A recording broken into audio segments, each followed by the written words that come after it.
छोटू sound बहरी के YouTube channel में अपने सबक स्वागत है। अही चैनल के लाल बटन दबा कर सब्सक्राइब करूं।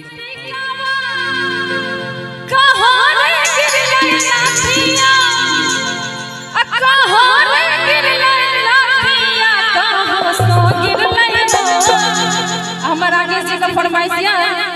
अक्का हंसा गिर लई हो माछर जानी सूतल पियावा अक्का हंसा गिर लई हो माछर जानी सूतल पियावा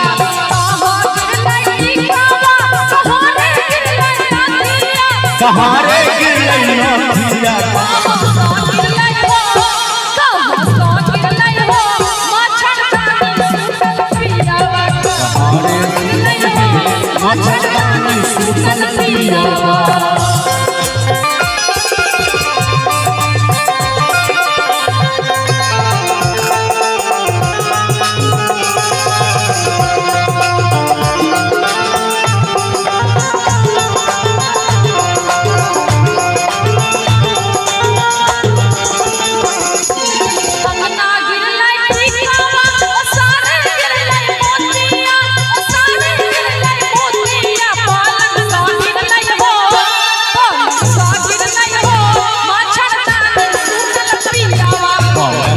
गिर लई नाथिया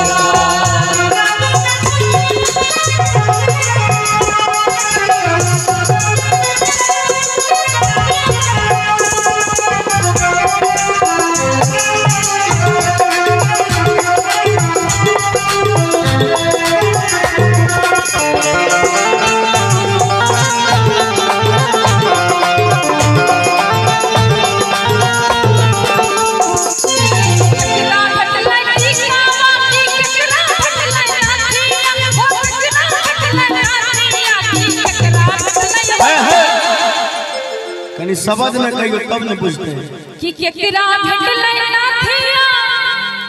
आ केकरा भेटलै टिकावा कि केकरा भेटलै हो कि केकरा भेटलै हो माछर जानी